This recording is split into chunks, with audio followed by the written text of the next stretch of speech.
Ես խնդրում եմ այդ տեսակետից նայեք, հիմա այսքանը ինչ ասեմ։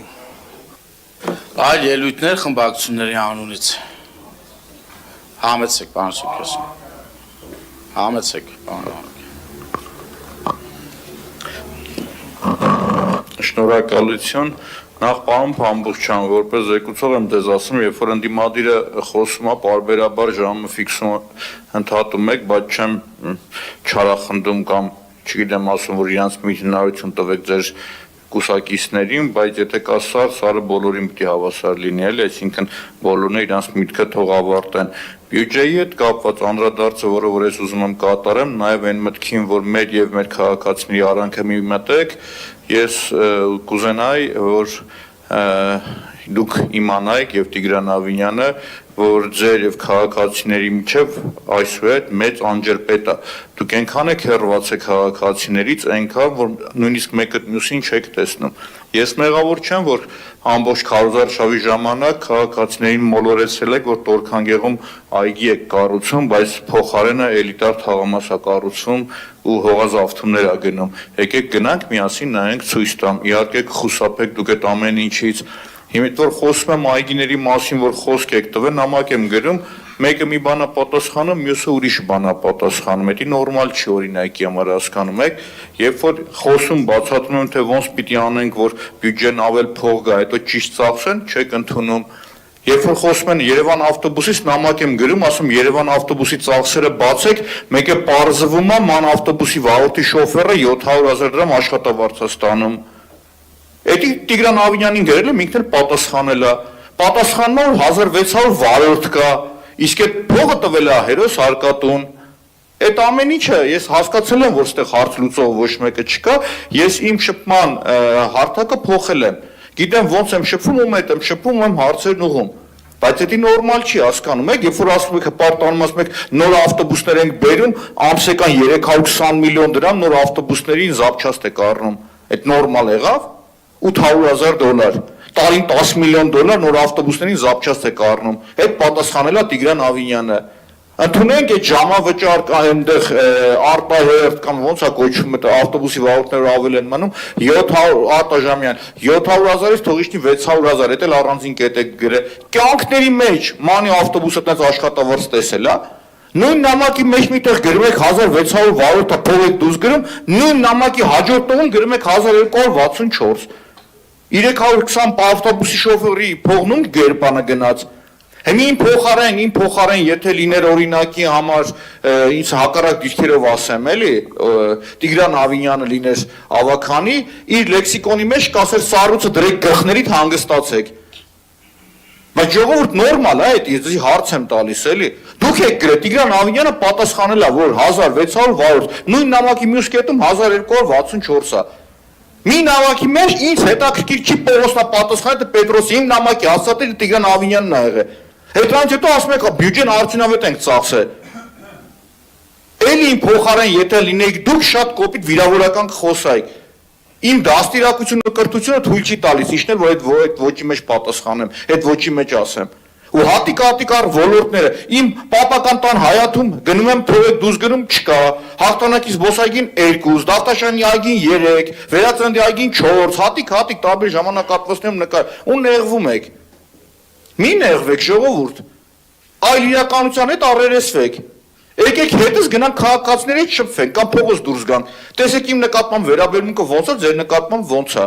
Մեկ էլ իմիջալիոց, էլի ժողովուրդ, ձեր մաթեմի դասատուն ով է եղել։ Այդ որ 30 տարի ասում եք, ասեք 27 էլ մենք։ Այդ 30-ը որտեղից եք գտե բերել։ Ստացվում է 30%-ը դուք եք կառավարել, 70%-ը ուրիշները։ Կերակ զզվսրիկ 30% ասեք որ լավացել եք ամեն ինչը։ Տան քաղաքի ասֆալտապատումը, կաղա դուք Երևանից չեք ժողովուրդ։ Հենց փողոց անցյալ տարի անձրևը գալիս էր, ասում ինքի փոսերը չեք լցում, ասում էր եղանակային պայմանները վատ ա եղել, չեն կարող աշխատեն այդ մարտիկ, տենդերները ասել են ոչ մեկ չի մասնակցել, բոլորը մեղավոր են։ Մենք մեղավոր ենք, դուք կառավարեք, լավ կառավարեք։ Էս է իրական պատկերը, մի նեղացեք ժողովուրդ։ Ու իրականության հետ առերեսվեք ու նորից կրկնեմ, մենք ձեր եւ քաղաքացիների մեջ չենք մտնում։ Ձեր եւ քաղաքացիների մեջ դուք չեք կարող մտնել, որովհետեւ այնքան մեծ անջրպետ է, որ ծերը չես կարող գտնես ու բռնես դու։ Սա հետս եկեք գնանք ման գանք։ Շնորհակալություն։ Պարոն Մանուկյան, նախ նշեմ, որ բոլորին հավասարաչափ է տրվում, ինչ-որ որևէ վարքյանից սկսած ասում է, որ որպեսզի ամփոփվի սա մեկ։ Տորքանգեղի հետ կապված այգու կողքը, որը որ չի մտնում այգու տարածքի մեջ, այո, կա շինարարություն, որտեղ որ շենք է կառուցվում, բայց ես մեծ հույս ունեմ, որ դուք նկատել եք նաև հենց այգու տարածքը, որտեղ որ իրականացվում են աշխատանքները, այգու եւ շուտով դա տեսանելի կլինի, եւ մյուսներ մենք երբևէ խնդիր չունենք չքայլելու մարդկանց մեջ եւ պարբերաբար էլ նաեւ Երևանի կենտրոնում կամ տարբեր տեղեր մենք իրար ենք տեսնում, այնպես որ մեզ քաղաքացիների փողոցում քայլելու եւ չկարողանալու մեջ մի մեղադրեք, խնդրում եմ։ Շնորհակալություն։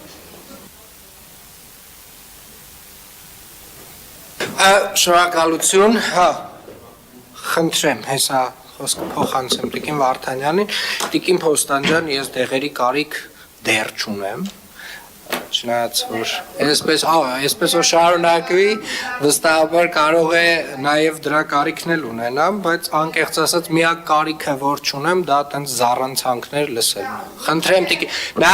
Տիկին Փոստանջան, սա բուլվար չի, դուք ձեր բակում չեք, ձեր հայրիկի տան կողքի շինարարությունը հասկանում եմ, որ անձնական խնդիր է եւ ձեր հայրիկի անձնական խնդիր է եւ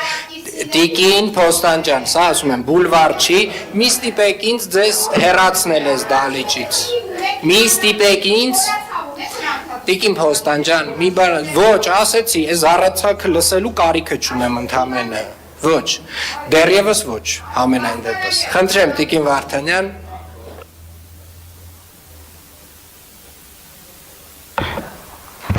Հարգելի քաղաքապետ, Նստեք Տիկին Փոստանջան։ հարգելի քաղաքացիներ, Մի վարքյան Տիկին Վարդանյան, Տիկին Փոստանջան, դուք ստանում եք նկատողություն։ Սա մեկ։ Խանգարելու համար նիստը։ Այո, խանգարում եք, չէ, գիտեք, երբ որ դուք զուգահեռ անընդհատ խոսում եք, երբ որ դուք անընդհատ զուգահեռ խոսում եք, հարգելի Տիկին Փոստանջան, ես կարծում եմ գոնե որպես կին դուք պետք է հարգեք ձեր կին գործընկերներին, ես վստահ եմ, որ նվաթիկ չի Տիկին Փոստանջան, ես ձեզ Զարուհիկ չեմ անվանում, ես հասկանում եմ, որ դա մանկական կոմպլեքս է հիկերով անվանակոչել մարդկանց եւ այդպես լավ զգալ իրանց։ Մի շարունակեք։ Հարգելի պարոն քաղաքապետ, սիրելի գործընկերներ եւ իմ ամենասիրելի երևանցիներ եւ հայ ժողովուրդ։ Ես կրկին պետքա շեղվեմ օրակարգից, բայց Տիկին Փոստանջան։ Բա Ջորջան, լավ լռություն էլ։ ես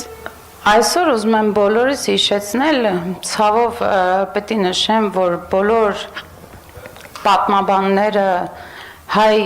հրապարակախոսները եւ գրականագետները շատ ավելի շատ են եւ մեր դպրոցական եւ համալսարանական կյանքում շեշտվում, քան Լեոն, բայց ես այսօր Լեոյից, պատմաբան Լեոյից պետք է մի հատված կարդամ եւ շարունակեմ խոսքս, հատվածը ցիտում եմ բառացիորեն։ Խոսքը գնում է 1880-ականների մասին։ Կոմիտեն մի ամբողջ խումբ կազմակերպեց Շուշիի դատարկապորտ երիտասարդներից, որոնք ամեն տեղ հայտնի էին Լոթի անունով։ Մինչև Թիֆլիս հասնելու համար, ուր նրանք պիտի մտնեին կենտրոնական կոմիտեի տրամադրության տակ, այդ լոթիները բավականին փող ստացան, իբրև ճանապարհածախս, բայց դուրս գալով Շուշիից, միայն մի քանի վերստ գնացին մի կողմ թողնելով խճուղին, գնացին Խանքենդի։ Եվ մի ամբողջ շաբաթ քեֆ անելուց ու փողերը մսխելուց հետո վերադարձան քաղաք։ Եվ այստեղ պատմաբանը մի ընդհատեք, հարգելի Տիկին Փոստանջան,